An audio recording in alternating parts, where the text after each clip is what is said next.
Hey everybody, welcome back to the channel, and in today's video I'm going to be giving my review for this film is a type of, not really my genre type of film. I don't go into the adventure films too often.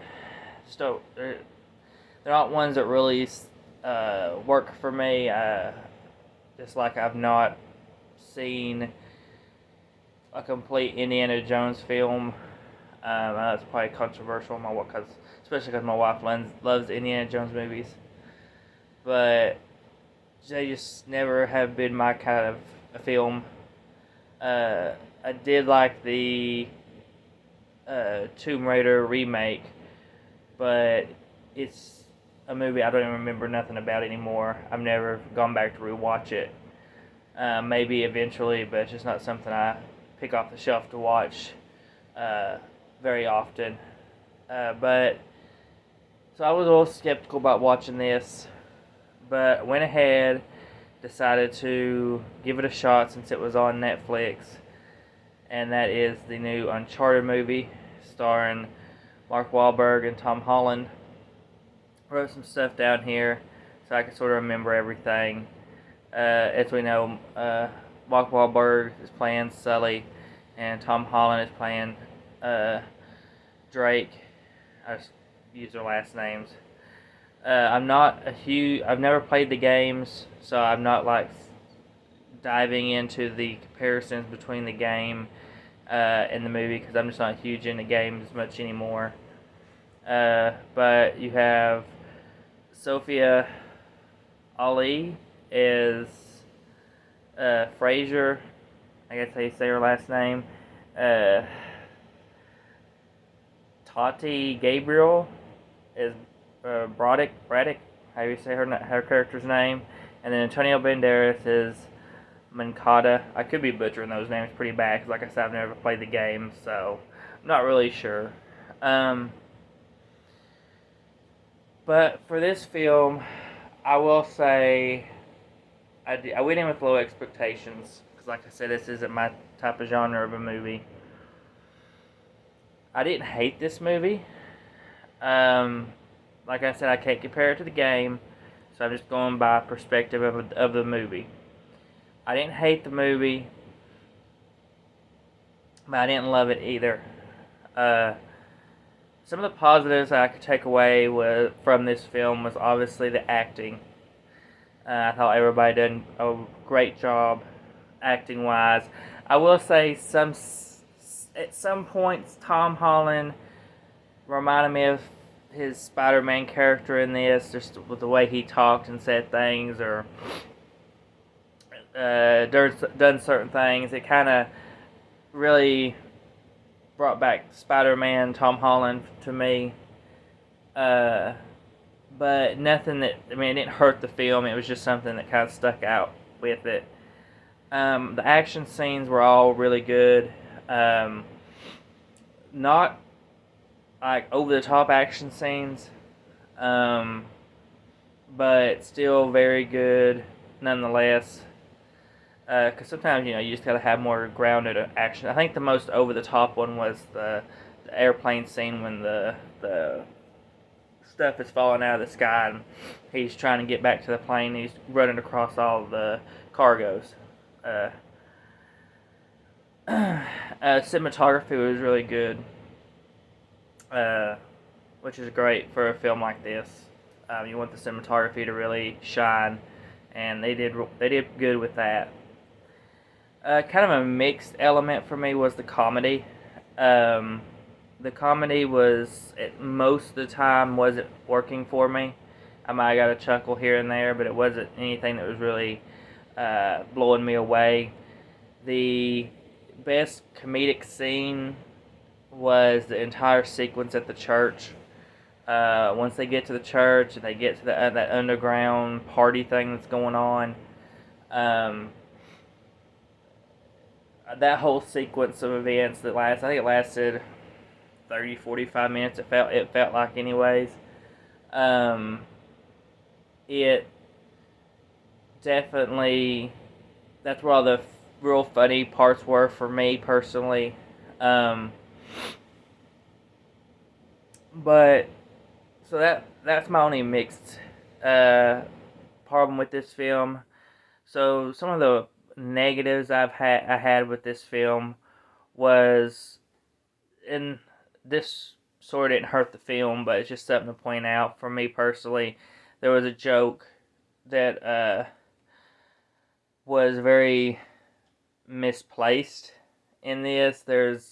To me, there's a scene where Tom Holland, they're at the church, and they're going inside the church, and he's walking up to the front of the church, and up in front of all the pews and stuff, and uh, they end up, you hear Tom Holland's character, Drake, say something about why's it got to be nuns or whatever, and I'm sitting here thinking that would have worked a scene or two ago when they're outside the church, when he realizes it's a church, or when they're outside and she's talking to the nuns to get the information. To me, that's when that joke could have worked better. That was really the least funniest part of the whole church scene, because it just felt so out of place. Um, uh, this film also felt very, I guess, congested. It's felt so, they done so many twists and turns with these characters that it just felt overloaded, and it really, I can definitely see it overwhelming people, because everybody to the very end is a suspect up until the very end. The only one you know isn't obviously a suspect is Drake. Um, so, and that's okay in certain films. I mean, when you're going for uh like Clue or Knives Out, it works. But for me, for this film particularly, it just felt it made it feel too overwhelming. I don't know why, but for me that it didn't work. It was just too much. I didn't like that, and um, even still by the end, the only character that truly we pretty well know is on Drake's side is Sully. Um, and uh, I guess I don't know the games. I don't know the character of Drake very well, but it was interesting seeing Tom Holland sort of play a character that uh, his character really, in a way, really mimicked me of Spider-Man, because his character wasn't a very strong character. He used a lot of his speed and his intelligence, and not that Spider-Man obviously isn't strong. He is, but I don't know. It's just his character in this one really just more or less used his intelligence and speed. So all the fight scenes he had was just mostly him trying to. I mean, his character tried to fight. It didn't work out too well. So it was mostly him trying to outsmart and get away from him. So, which is fine. It's just I'm used to seeing more. Uh, I guess John Wick hand to hand combat. So it'd been nice to see him actually be able to take down these guys instead of just outsmarting them, I guess, for me. But that wasn't like a huge negative. That was just something that I wished they could have maybe changed up and just made him a little more capable of fighting than they did. Let's see if there's anything else here. Oh yeah, I was tempted to give this movie a 3.5 out of 5, but the ending to this film really dropped it down for me, because once Drake gets to where the treasure is, because they thought it was under the church, it wasn't under the church. There was something else under the church that led them to the treasure. But once he got there to where the actual treasure is, uh, we get we'll call her, I guess, the main villain, uh, Braddock, how you say her name. Um, they're hiding. They don't know where Sully and Drake has gotten to, and Braddock um, tells her, her goons, we'll call them, to get everything prepared.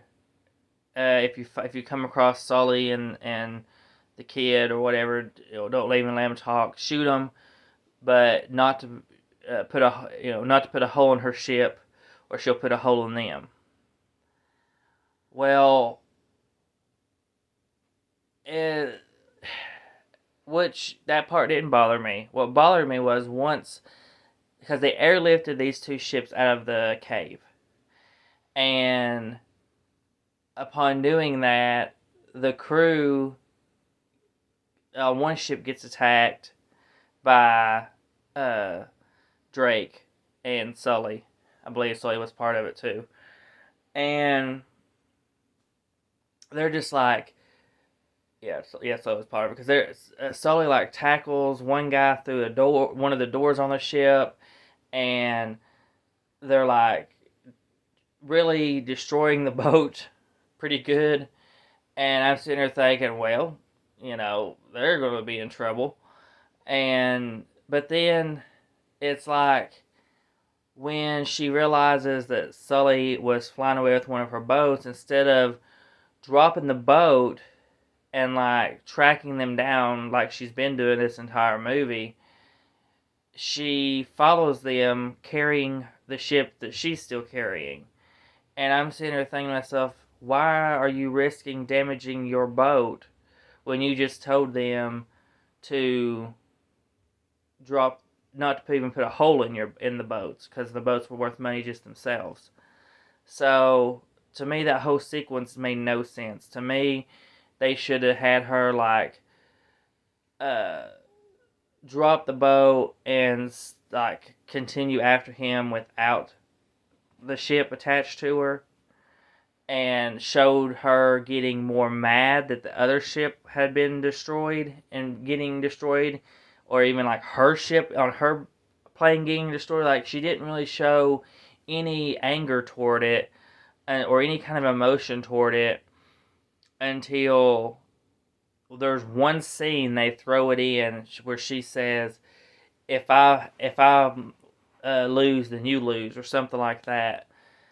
And that's the only time they make notice that she's upset that these two ships are getting destroyed and the treasure's getting lost. Like, she didn't really, and I get, heat of the moment, things are happening, but there's other movies that give us that same kind of heat of the moment stuff, but you still get that reaction where they're like, "What are you doing? This is you're costing me money," type deal. And they didn't give that. So to me, that kind of made it feel very rushed, very uh, forced, I guess, into the movie. So I guess when it boils down to it, I think this should have been broke up into two movies. We should have got, because this movie is basically almost 2 hours long, and it's just shy of 2 hours, and the pacing was fine. It did drag a little, but that ending just really hit home that they really should have broke this movie up into two separate things. And I think what I had heard, I want to say maybe they tried to like form like two of the games together or something. I can't remember how it was. It's been forever since I read that or heard that. But I think they try to do like a couple of games together to make this movie, instead of just taking it first movie based off the first game, second movie based off the second game. So, maybe they should have done that, because I think it could have probably worked a little bit better. Maybe we could have got uh, less twists and turns from these characters. Which I mean, I guess I've never played the game, so I don't know. This could be mostly how the first game goes. Um, but I don't know. Overall, I gave this movie a 3 out of 5. I thought that was very fair. Um, it's something that I'll probably never watch again. Um, if I was to buy it, I would want to probably try to get it for like $5 or less, and that's probably only if my wife likes it, which I don't know when she'll even have interest in watching it because she does love video games, but she never played Uncharted, I don't think, before. So, cause she's more Xbox and Uncharted's PlayStation. So, uh, but yeah, for me it was just okay. I know, uh, a lot of this movie was pretty mixed, so I would say give it a watch, see what you think, but it just didn't fully work for me. So that is everything for my review for Uncharted. So please comment, like, subscribe, hit the bell to be notified for our videos. We'll see you on the next one.